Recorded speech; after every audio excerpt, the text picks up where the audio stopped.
यहाँ पर कई दर्शक अनुप्रिया सवाल ये भी पूछ रहे हैं और यहाँ पर चर्चा के दौरान भी ये सवाल आया, गंभीर भ्रष्टाचार के आरोप मंत्रिमंडल के सदस्यों पर लग रहे हैं, नीतीश कुमार इसका संज्ञान लेंगे? वो तो 3 C's से कभी समझौता नहीं करूंगा ये ताल ठोकते थे। अनुप्रिया, संदीप जी, आपने माननीय मुख्यमंत्री नीतीश कुमार जी की 3C के बारे में बात कहा आपने, पर मुख्यमंत्री जी का एक और डायलॉग है और उनकी राजनीति का एक यूएसपी भी है, ना हम किसी को बचाते हैं ना किसी को हम फंसाते हैं, बहुत स्पष्ट है। और हमारे जैसे ही प्रशांत किशोर ने आरोप लगाया, और जो कि मैं प्रशांत किशोर जी को बिहार की राजनीति का एक किशोर मानती हूँ, इनको सनसनीखेज खुलासे करने में बहुत मजा आता है। बस ये पर्दे के पीछे रह करके जिस तरह की पैसा की उगाही कर रहे हैं और जिस तरह की संस्था चला रहे हैं, तो उनके पीछे लगा दीजिए ना ईडी, सीबीआई या पुलिस से जांच करा लीजिए ना।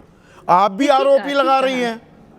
नहीं, मैं आरोप नहीं लगा रही हूँ। आप हमारे मुख्य प्रवक्ता नीरज कुमार जी के आपने स्टेटमेंट को यहाँ दोहराया जरूर। नीरज कुमार जी ने 4 महीने पहले ही एक प्रेस कॉन्फ्रेंस किया था जेडीयू ऑफिस में, और प्रशांत किशोर जी कुमार के जितनी भी पार्टी की खर्ची उसका खाका उन्होंने दिया था।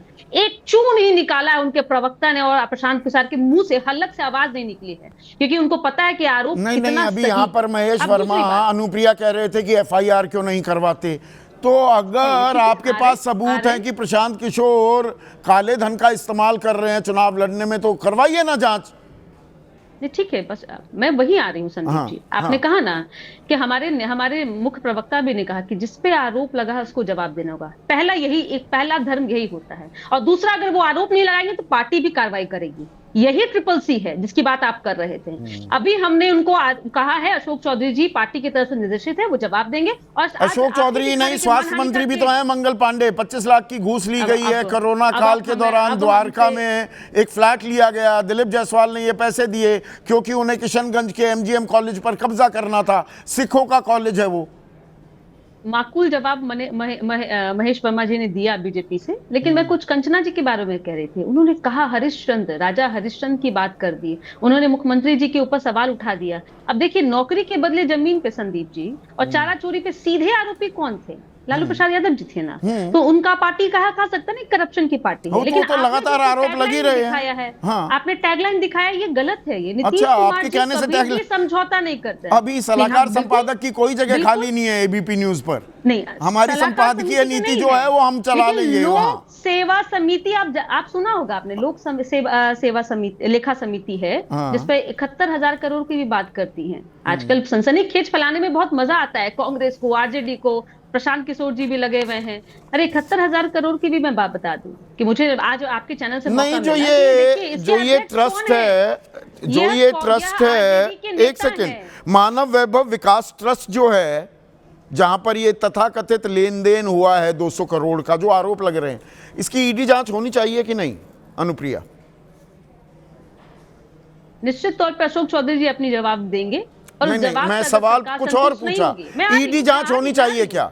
नहीं, ED वाले भी देख रहे होंगे प्रोग्राम, वो संज्ञान लेना चाहिए ED को। अगर हम नहीं होते हैं, अगर उस जवाब से सरकार संतुष्ट नहीं होती है और सरकार को लगता है कि सरकारी खजाने का उपयोग किया गया है निजी हितों के लिए, तो सरकार निश्चित तौर पे कार्रवाई करेगी, क्योंकि नीतीश कुमार जी की सरकार है। हम फिर बोलते हैं ना, किसी को बचाते ना फंसाते हैं, और जिनको आरोप लगाने का शौक है वो आरोप नहीं लगाएं, सनसनीखेज नहीं, और FIR करें। और हम तो करेंगे प्रशांत किशोर जी पे FIR। अच्छा, और पूरे सारे साक्ष्यों के साथ बताइए। अभी एक दर्शक है हमारे, अरुण वर्मा, उनका मैसेज ही आ गया मेरे पास। सवाल वो पूछ रहे हैं, तेजस्वी जी को नीतीश जी ने किस आधार पे सत्ता से बेदखल किया? क्या ये आधार अशोक चौधरी पर लागू नहीं होता? आरोपी तो थे, तेजस्वी पर कार्रवाई क्या की आपने? अशोक चौधरी पर भी आरोप है, तेजस्वी को हटा दिया, आप पाक साफ हो गए। हमेशा नीतीश कुमार पाक साफ हो जाते हैं, तो अशोक चौधरी पर भी कार्रवाई कर लें। तब भी हमने नीतीश कुमार जी के छवि से हमने समझौता नहीं किया था, और अब भी हम समझौता नहीं कर रहे हैं। नहीं, अशोक चौधरी से क्यों समझौता कर रहे हैं? सवाल ये है ना, फिर कंफ्यूज आइए मत। पहली राजनीतिक दल है कि जिसने अपने पार्टी के नेताओं को बचाने का प्रयास नहीं किया, और हमारे मुख्य प्रवक्ता ने भाई, जैसे तेजस्वी को निकाल दिया था, सरकार से बाहर कर दिया, गठबंधन तोड़ दिया जी की भ्रष्टाचार के आरोप थे, तो अशोक चौधरी के साथ भी ऐसा करेंगे? 100 करोड़ के मानहानि का केस हमने किया है। ये नैतिक बल हमारा है। अच्छा, कि आप हम पे आरोप नहीं लगाइए, और आरोप में दम है तो जनता के बीच में ऐसे पेपर अच्छा, पे नहीं, आप लिखित सम्राट चौधरी भी मानहानि का दावा करेंगे क्या? ये सारी जानकारी जो एबीपी न्यूज पर मैंने सीधा सवाल पर दी है ताल ठोक के, ये गलत जानकारी है क्या? 5वीं पास है, 7वीं है कि डॉक्टर ऑफ लिटरेचर है? थोड़ा बताइए ना प्लीज। नहीं, मैंने उनसे निजी बातचीत नहीं की और मैंने उनके ऐसा हो सकता है कोई 2010 में 5वीं पास हो, 2020 में डॉक्टर ऑफ लिटरेचर हो जाए, ये संभव है क्या? देखिए, मुझे लगता है कि 90 से 2005 के शासनकाल में शिक्षा की व्यवस्था इतनी खराब थी कि लोगों ने शिक्षा नहीं ग्रहण किया। फिर आपका वही रिकॉर्ड बजने लगा।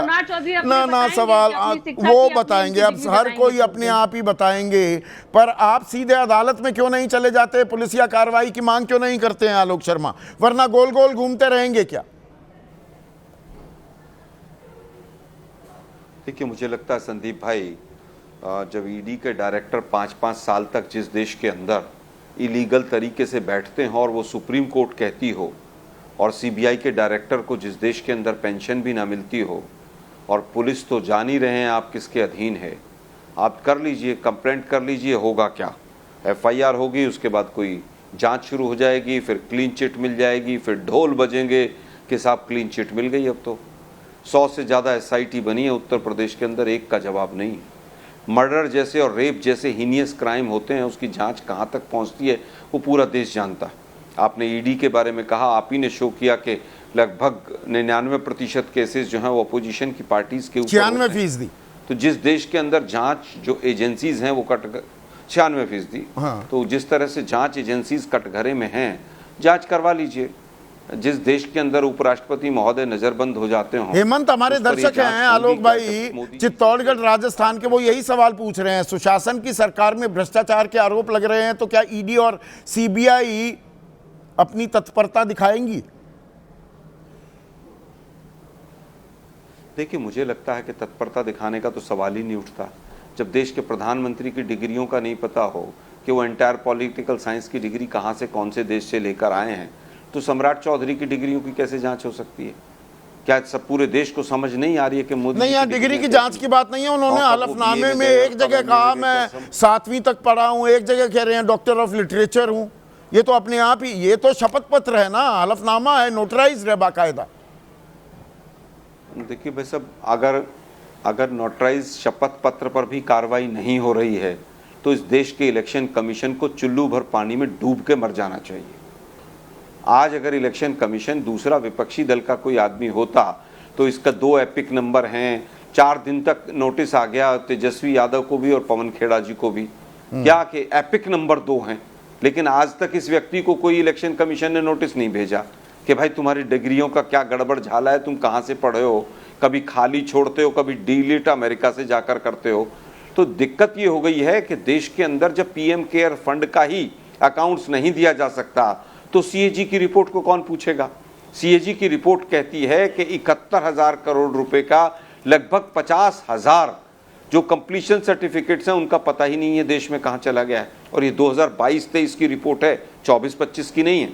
तो हालत ये है कि 2 साल पुराने कंप्लीशन सर्टिफिकेट 71,000 करोड़ के नहीं हैं। नहीं, ये शैक्षणिक योग्यता की जो बात है, इसमें आर.के. सिंह क्या कह रहे हैं कि भाई ये उप मुख्यमंत्री सम्राट चौधरी को ये साफ करना चाहिए कि क्या उन्होंने अपना नाम 3 बार बदला है, और बिहार स्कूल एग्जामिनेशन बोर्ड ने क्या ये डिक्लेयर किया हुआ है कि उन्होंने अपना 10वीं का इम्तिहान पास ही नहीं किया? इसमें क्या बाध्यता है?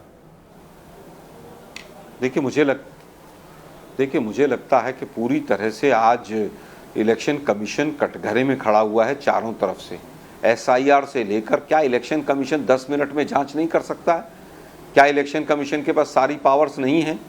बीजेपी तो बिल्कुल जिस तरह से आज निर्लज्ज हो गई है कि मर्डर करने वाला व्यक्ति जो 3-3 बार नाम बदलता है, जो घोटालों में जिसका नाम है, उसको आपने डिप्टी सीएम बना रखा है। अभी नीतीश कुमार जी को सुशासन बाबू और तमाम चीज़ें कह रहे हैं। 2015 के मोदी जी के भाषण संदीप भाई हमने भी सुने और आपने भी सुने।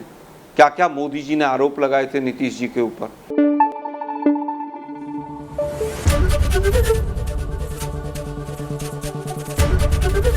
एबीपी न्यूज आपको रखे आगे।